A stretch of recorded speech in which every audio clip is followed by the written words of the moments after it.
이사야서 56장 11절에 보면은요. 개들은 탐욕이 심하여 족한 줄을 알지 못하는 자여 그들은 몰각한 목자들이라.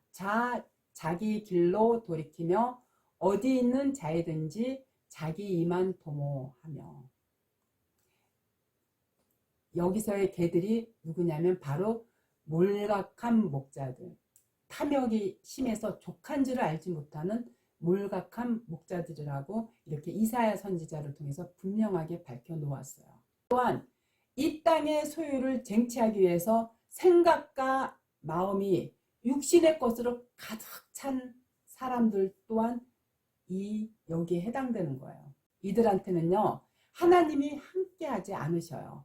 그렇기 때문에 결국 탐욕이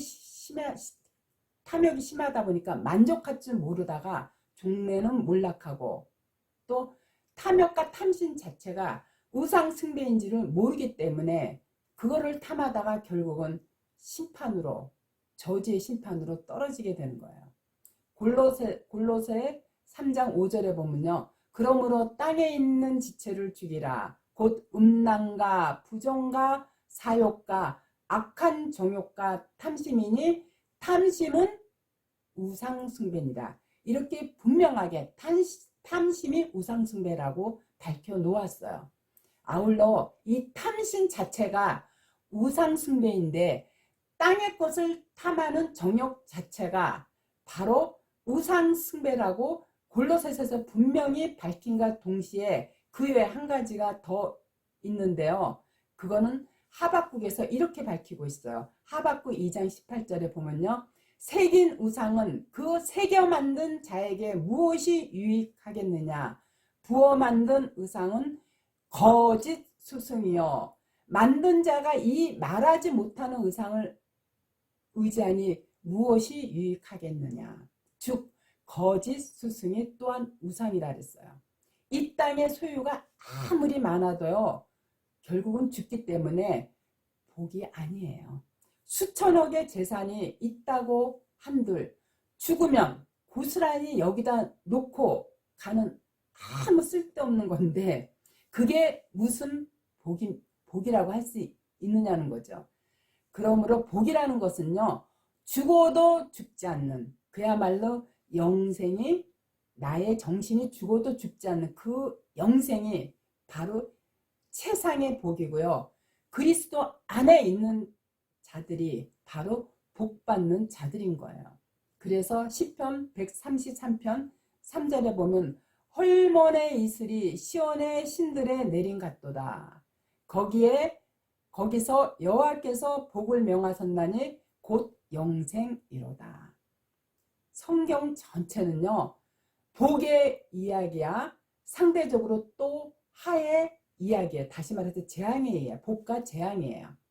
그리스도 안에 거하면 복이고 영생이지만 그리스도 밖에 있으면 그야말로 육체의 생각 속에 있으면 거기가 뭐냐면 재앙이고 곧 멸망이에요. 즉 영생과 영벌이에요.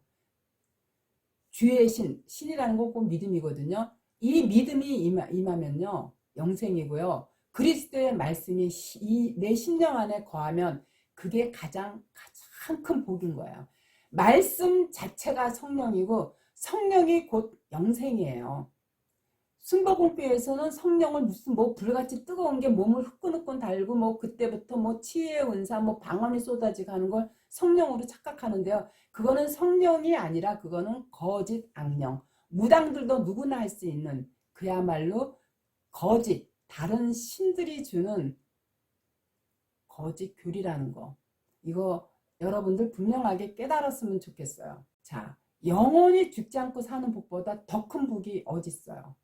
그렇지 않아요? 시편 1장 1절에서 6절까지는 전부 복에 대한 이야기인데 복 있는 사람은 악인의 길을 쫓지 아니하며 죄인의 길에 서지 아니하며 오만한 자의 자리에 앉지 아니하고 오직 여호와의 율법을 즐거워하며 그 율법을 쥐하러 묵상하는 자로다. 저는 시냇가에 심은 나무가 시절을 쫓아 가시를 맺으며 그 잎사귀가 마르지 아니한 같으니 그 행사가 다 형통하리로다. 악인은 그렇지 않으며 오직 바람에 나는 겨와 같도다. 그러므로 악인이 심판을 견디지 못하면 죄인이 의인의 해징에 들지 못하리로다. 대저 의인의 길은 여호와께서 인정하시나 악인의 길은 망하리로다. 우리는 누구나 다 갈 바를 몰라요. 그렇기 때문에 하나님의 인도를 받아야만 돼요. 문제는 우리가 직접 하나님께 갈 수 없다는 점이에요. 그래서 예수께서 십자가에 달리실 때 예수 안에 계신 그리스도이신 하나님이 살리셨듯이요. 그리스도 안에는 늘 하나님이 동행하시고 계세요. 태초의 말씀으로 동행하신 그 하나님께서 그야말로 그 말씀을 통해 우리를 끌고 가신다는 그런 점이에요. 여기에는 믿음 하나뿐이에요. 그래서 창세기 12장 1절에 보면 여호와께서 아브라함에게 이르시되 너는 너의 본토 친척 아비 집을 떠나 내가 내게 지시한 땅으로 가라. 아브라함이요 어느 날 하나님을 만났어요. 아비 친척 집을 떠나 내가 내게 지시한 땅으로 가라고 했을 때 아브라함의 그 아버지인 데라는 다른 신을 섬겼지만요. 아브라함은 거기서 빠져나왔어요. 그때 아브라함은요. 하나님의 진리를 찾고 있었어요. 그랬더니 아브라함 머리에 그 하나님께서 찾아오신 거예요.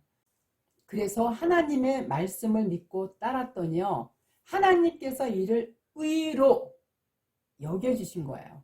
모리아 산에서도요. 아브라함은요. 그리스도의 영이 믿음으로 들어왔었어요. 그렇기 때문에 100세에 낳은 아들 이삭을 제물로 바칠 수 있었던 거예요. 아브라함을요. 믿음의 조상으로 만들기까지 이 모든 것을 하나님 홀로 행하셨어요. 제가 존경하는 목사님이 아브라함의 이 믿음에 대해서 쉽게 예를 들어 주셨는데 무엇냐면 공원에서 길을 잃었을 때 가만히 있으면 부모가 찾아오는데 아이가 부모를 찾겠다고 나서면은 더 요원해진다는 것 뿐이죠. 따라서 우리는 말씀으로 오신 예수 그리스도를 쫓아 그 말씀 안에 있으면 그게 바로 믿음이고 하나님의 의라는 거죠. 그렇게 되면 하나님의 능력과 하나님의 비밀이 우리를 하나님 나라로 이끌어가는 거예요. 우리들은요 이것을 분명히 깨우쳐야 돼요. 우리가 기도할 때 있잖아요. 죄가 있으면은 그 기도가 하나님 앞에 상달되지 않아요. 요한복음 9장 31절에 보면은요. 하나님이 죄인을 듣지 아니하시고 경건하여 그의 뜻대로 행하는 자는 들으시는 줄을 우리가 아나이다. 요한복음 9장 31절에 이와 같이 하나님은 죄인의 기도를 듣지 않으신다고 분명하게 밝혔어요. 그래서 베드로도 기도에 앞서 먼저 회개를 촉구했던 거예요. 회개가 이루어지지 않은 사람은요. 각각 그리스도의 이름으로 세례를 먼저 받아야 돼요. 대부분의 사람들이요. 회개를 한다고 하지만요. 실상은 기도가 이루어지지 않아서 전전긍긍하는 것을 많이 봐요. 그 이유가 무엇냐면요. 회개의 진정성을 모르기 때문이에요. 세상적인 잣대에서 윤리나 도덕적으로 잘못을 범했을 때 그것을 죄로 착각해요. 죄를 짓고 뉘우치는 것을 해결합시고 하다 보니까요. 기도할 때 잠깐 눈물 찔끔 흘리다가 그것으로 끝나고 말아요. 그러나 이와 같이 해결을 했음에도 불구하고 또다시 죄를 짓고 있는 자신들을 발견하면서 누구나 한 번쯤은 고민을 했을 거예요. 해결은요. 뉘우쳐 고치는 것이 해결이에요. 이는 앞서와 같이 세상적인 잘못을 뉘우쳐 고치는 것이 아니라요. 성경에서의 해결은 무엇이냐면요. 육신의 생각을 돌이켜서 하나님 말씀 안으로 들어가는 것이 바로 진정한 회개인 거예요. 참 빛이신 그리스도의 말씀을 깨닫게 되면요. 회개가 자연스럽게 이루어지고 그리할 때 우리가 제사함을 얻게 되는 거예요. 또한 제사함을 받게 되면요. 그리스도의 영이 내 안에 들어와 그야말로 내 심령 안에서 거처를 삼으시는 거예요. 그랬을 때 우리의 기도도 들어주시는 거죠. 회개가 이루어지지 않은 사람은요, 아무리 눈물 콧물 흘려가면서 회개하고 나서 하나님께 무엇을 구하고 원했을 때 전혀 들어주지 않는다는 거. 그래서 우리가 기도를 하더라도요, 기도의 본질이 무엇인지 정확하게 알고 깨달아야 하나님께서 우리의 기도를 들어주신다는 거. 오늘날 교회들이 다 엉뚱한 기도만 하고 있죠. 하나님 이것도 해주시고 저것도 해결해 주시고 이 문제도 해결해 주시고 저것도 좀 충만하게 넘치게 주시고 이런 기도만 하죠. 그 기도 100번 해봤자 들어주지도 않아요. 그래서요, 진정으로 회개가 되고 나면요, 하나님의 나라와 하나님의 의를 어떻게 구할까, 이것부터 생각하게 돼요. 그의 의의 나라를 구할 때 하나님께서 값없이 은혜의 선물로 그야말로 공짜로 영생을 주시는 거예요. 이는 내 수고와 노력으로 된 것이 아니라 하나님의 은혜로 다 이루어진 거예요. 영생을 선물로 받은 자들은요, 흑암에서 건짐을 받게 되니까 어둠에서 밝음으로, 사망에서 생명으로 하나님의 아들의 나라로 옮겨지게 되는 거예요.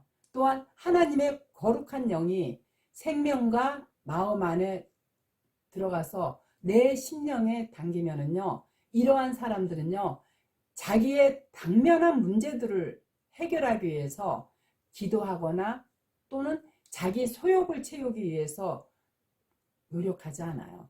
오직 영생의 복의 비중을 우선으로 두고 있어요. 그래서 바울도요, 로마서 8장 32절 이하에 이렇게 얘기했어요. 자기 아들을 아끼지 아니하시고 우리 모든 사람을 위하여 내어주신 이가 어찌 그 아들과 함께 모든 것을 우리에게 은사로 주지 아니하시겠느냐.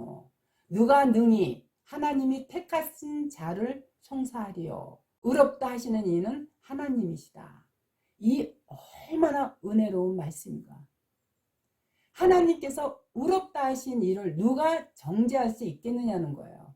그러나 죄인들은요, 이 땅의 것을 구하는 데만 혈안이 되어 있어요. 그래서 지옥보다 더 나쁜 것이 무엇이냐면 이 땅의 탐심이고 탐욕이에요. 그렇기 때문에요, 성도라면요, 먼저 알아야 할 것이 그리스도를 믿지 않으면 그게 죄고 그리스도와 함께 하면 의가 되는 거예요. 오늘날 성경에서 말하는 강도가 앞서도 잠깐 얘기했지만 단상에서 사욕을 채우려고 혈안이 되어 있는 목사들이에요. 이들은요, 그 누구보다 먼저 하나님의 뜻을 깨닫고 진정으로 해결을 촉구해야 돼요. 누가? 목사들부터 그렇게 해야 돼요. 그렇지 않으면요, 하나님의 진노가 극에 달하게 돼요. 그래서 마태복음 23장 10절에도 하나님이신 예수께서 오늘날 서기관과 바리새인들이 목사들을 지칭하거든요. 이들한테 얼마나 심하게 질타를 하셨는지 한번 볼까요? 하 있을진저 외식하는 서기관과 바리새인들이여, 너희는 천국문을 사람들 앞에서 닫고 너희도 들어가지 않고 들어가려 하는 자도 들어가지 못하게 하는도다. 이와 같이 분명하게 밝혀놓으신 거예요. 오늘날 오히려 목사들이요, 하나님의 백성들이 천국으로 가려고 하는 거를 탐심으로 가득해서 들어가는 길을 막아서고 있는 거예요. 이거 여러분들 정확하게 깨닫고 말씀 안으로 회개하고 돌아오셔야 돼요. 아시겠죠?